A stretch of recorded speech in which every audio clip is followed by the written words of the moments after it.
À 58 ans, Nicole Kidman a enfin brisé le silence, et ce qu'elle révèle sur Keith Urban dépasse tout ce que l'on aurait pu imaginer. Pendant des années, les fans ont admiré leur mariage apparemment parfait, croyant qu'il reposait entièrement sur l'amour, la confiance et une stabilité inébranlable. Mais derrière le glamour des tapis rouges et les interviews bien rodées, il y avait des vérités que Nicole avait choisi d'enfouir. Jusqu'à maintenant. En cet instant, elle se livre comme jamais auparavant, exposant la réalité de leur relation, et la seule chose qu'elle souhaite que le monde comprenne enfin. Restez avec moi car ce qu'elle partage pourrait remodeler tout ce que nous pensions savoir sur eux. Avant de plonger au cœur du sujet, il nous faut revenir au commencement. Nicole est née à Honolulu en 1967 de parents australiens loin de leur terre natale. Lorsque la famille retourna à Sydney, son enfance se déroula dans un foyer bâti sur la discipline, les attentes et une ambition silencieuse. Pourtant, la jeune fille qui allait un jour dominer les tapis rouges était autrefois d'une timidité maladive, si timide qu'elle rougissait à chaque fois qu'un professeur l'appelait par son nom. Toutefois, derrière ce vernis timoré vivait une imagination agitée et vive. Le ballet devint son échappatoire, puis les cours d'art dramatique et enfin le théâtre pour la jeunesse où elle libérait des émotions qu'elle n'avait jamais osé exprimer à voix haute. À l'adolescence, l'industrie cinématographique australienne, en plein essor, lui offrit la porte de sortie idéale pour s'extraire de sa coquille.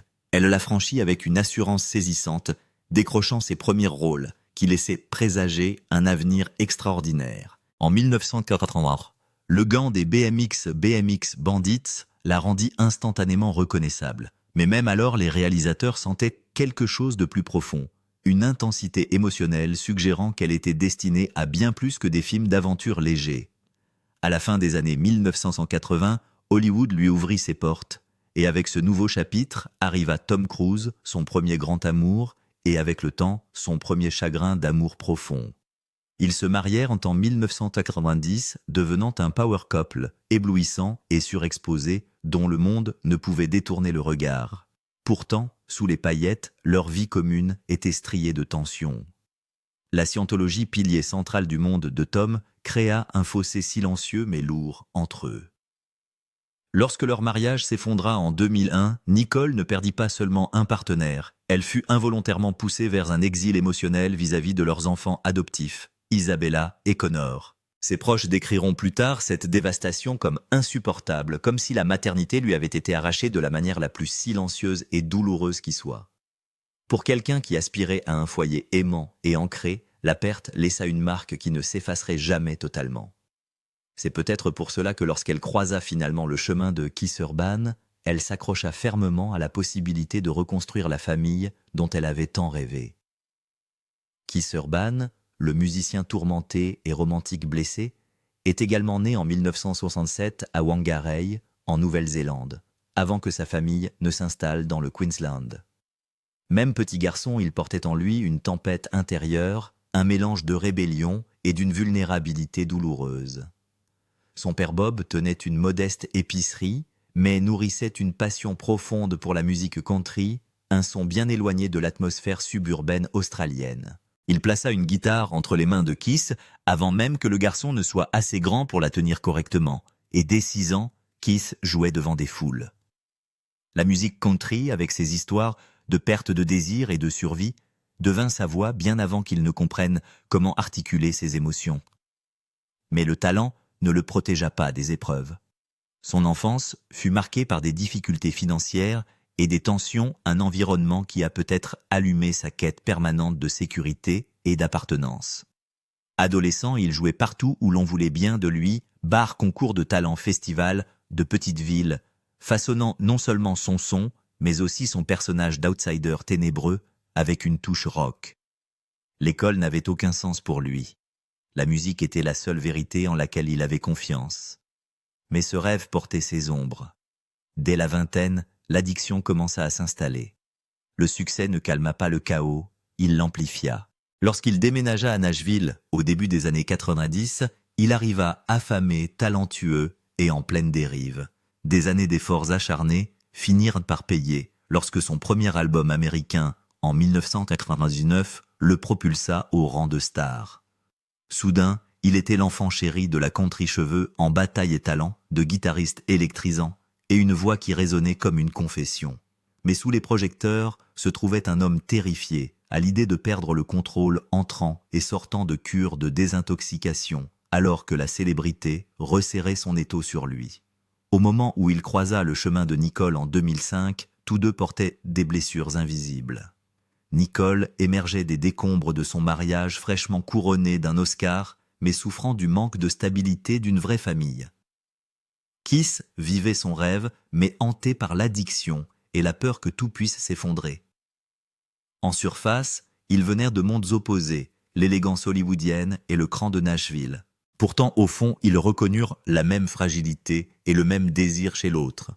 Deux personnes malmenées mais pas brisées, se tenant au bord de la réinvention, espérant silencieusement avoir trouvé quelqu'un qui comprenait le poids qu'elles portaient. Leur rencontre en 2005 fut vendue comme un conte de fées. Deux Australiens, nés la même année, célébrés à travers le globe, se croisant enfin comme si le destin l'avait chorégraphié. Les gros titres rendaient la chose magique, mais la vérité était bien plus humaine. Ce n'était pas le destin, c'étaient deux cœurs blessés, tendant prudemment la main vers quelqu'un qui pourrait vraiment les voir.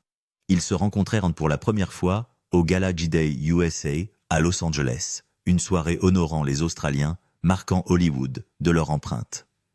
Nicole arriva posée et sophistiquée, portant la douleur silencieuse d'un divorce brutal, mais se stabilisant grâce à une carrière renaissante et un Oscar. Keith entra en tant que nouvelle superstar de Nashville, ses chansons grimpant dans les charts, pourtant sa vie privée tremblait sous le poids de l'addiction et de l'incertitude. Lorsqu'ils furent présentés, Nicole admit plus tard qu'elle n'était même pas sûre qu'il l'ait vraiment remarqué. Il était poli, presque distant. Ils échangèrent en leurs numéros, mais des semaines passèrent sans le moindre appel. Nicole confessa plus tard que son silence faillit fermer la porte à ce qui deviendrait l'amour déterminant de sa vie. Mais lorsqu'il finit par la contacter, tout bascula instantanément.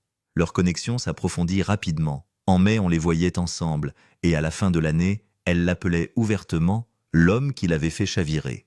Après des années à se sentir observer et contrôler, la sincérité brute de Keith fut comme une bouffée d'air frais après une expérience suffocante. Pour lui, Nicole était la grâce, l'ancrage et le genre de chaleur constante qu'il avait rarement connu. En novembre, leur relation n'était plus une rumeur, mais une réalité. Ils foulèrent les tapis rouges côte à côte d'un magnétisme naturel.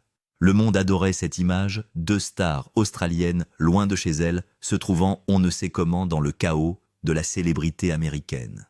Cela ressemblait à un rêve, mais c'était aussi le début d'un voyage bien plus complexe. En juin 2006, à peine un an après avoir commencé à se fréquenter, Nicole et Keith se marièrent lors d'une cérémonie à la lueur des bougies dans une petite chapelle sur la péninsule de Manly à Sydney. Elle portait une robe Balenciaga douce et romantique, et lui, cheveux longs et âme chevillée à sa guitare, ressemblait à un poète errant trouvant enfin son foyer.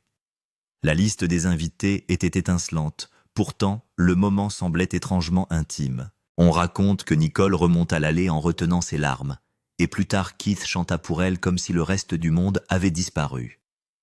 Pour les observateurs extérieurs, cela ressemblait à deux vies blessées se recousant enfin ensemble. Mais la réalité les rattrapa rapidement. À peine 4 mois après leur mariage, Keith s'admit de lui-même en cure de désintoxication après une rechute brisant l'illusion d'un début béat. Nicole, qui envoyait encore les cartes de remerciement du mariage, se retrouva soudain face à une crise qu'elle pensait avoir laissée dans son passé. Les tabloïds le dépeignaient comme instable, et elle comme naïve. Pour Keith, ce revers était profondément honteux.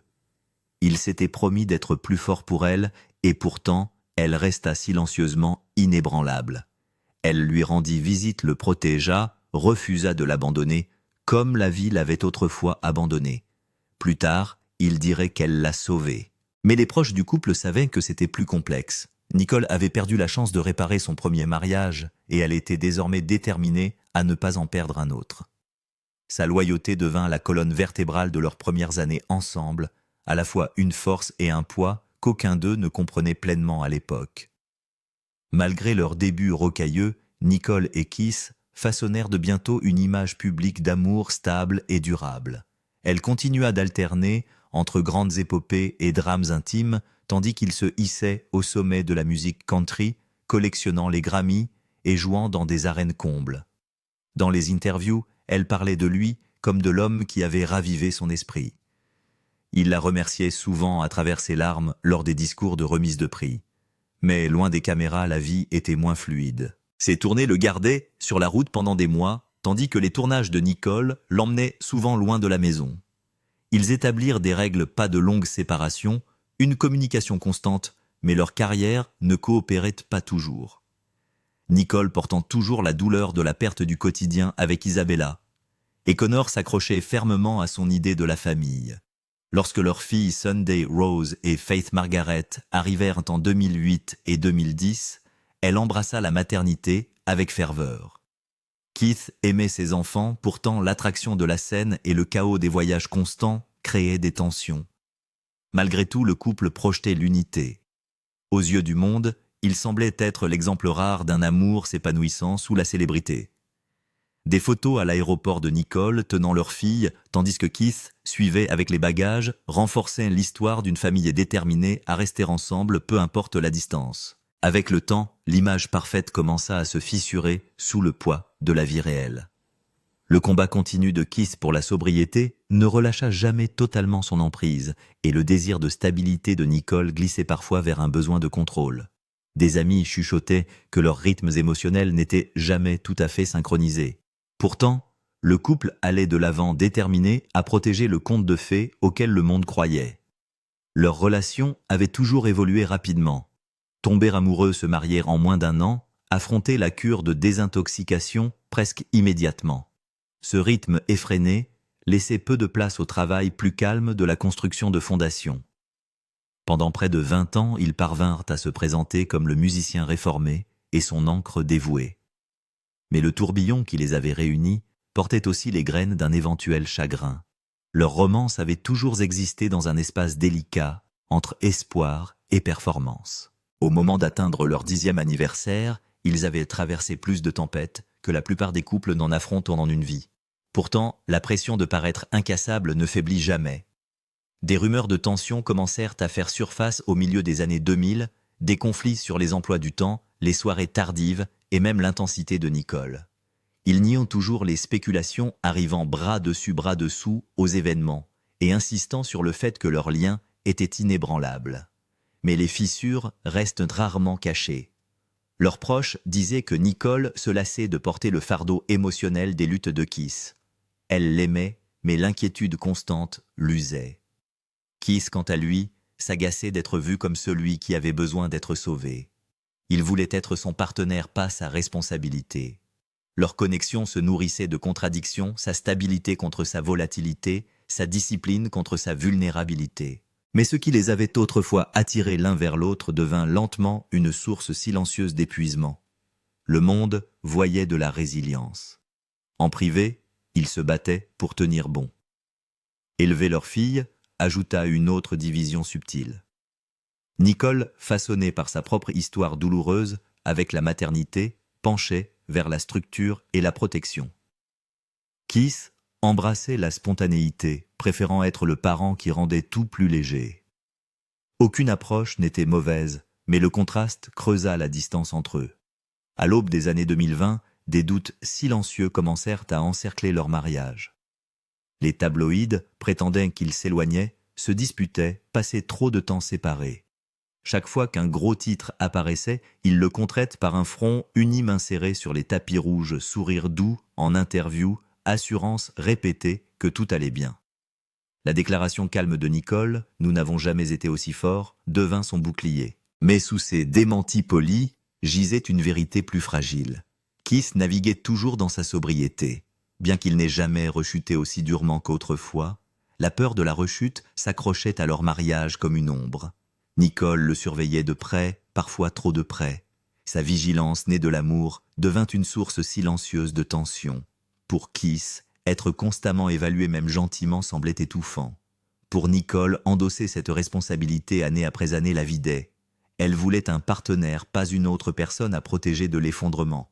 Avec le temps, le fossé entre leur vie publique et privée s'élargit. À la maison, il tournait autour des mêmes conflits non résolus, son besoin de sécurité à elle, son désir de liberté à lui, sa structure contre sa spontanéité. En public, ils amplifiaient le conte de fées. Leurs gestes sur le tapis rouge devinrent presque théâtraux, sa prise ferme sur sa main, ses mots chuchotés, ses sourires posés, qui semblaient plus répétés que sincères. L'affection était réelle, mais usée comme un script dont ils se souvenaient tous les deux, mais auquel ils ne croyaient plus totalement. Des ressentiments non dits prirent lentement du poids. Nicole, disait-on, était fatiguée de porter la charge émotionnelle de la relation, se sentant plus soignante qu'égale. Keith, de son côté, s'hérissait au sentiment d'être géré par une femme dont la discipline et la force semblaient parfois écrasantes. En 2023 et 2024, les rumeurs s'aiguisèrent. Elle commença à assister à des événements seule. Il partit en tournée sans son alliance. Les interviews devinrent visiblement vagues. Ils n'admettaient jamais les troubles, mais leur silence en disait plus que leurs mots. Nicole parlait du travail qu'implique le mariage honnête, mais douce amère. Keith la louait sans fin, bien que ses déclarations commençassent à sonner comme les échos d'un amour qu'il luttait pour maintenir. Tout effritement lent finit par atteindre son point de non-retour. Pour Nicole et Keith, ce point de rupture arriva à l'été 2025. À l'approche de l'automne, la distance entre eux était devenue impossible à ignorer. Nicole se retira dans la sécurité de ses filles et de sa famille, proche, choisissant les routines tranquilles plutôt que le bruit de la spéculation publique. Keith prit la direction opposée, s'ensevelissant dans une tournée incessante, transformant chaque performance en une libération émotionnelle qui ressemblait presque à une confession. Leurs proches insistent sur le fait que la séparation ne fut pas déclenchée par une dispute unique, pas de scandale, pas de finale dramatique. Juste deux personnes acceptant lentement qu'elles ne pouvaient plus se soutenir mutuellement. Nicole, épuisée par des années à essayer d'être à la fois épouse et gardienne, comprit enfin qu'elle se perdait dans le processus. Keith, usé par la pression d'être à la hauteur de ses espoirs et de ses peurs, réalisa qu'il avait besoin d'un espace que le mariage n'offrait plus. Ainsi, lorsque Nicole demanda le divorce fin septembre 2025, le monde réagit avec choc, mais les signes s'étaient accumulés depuis longtemps.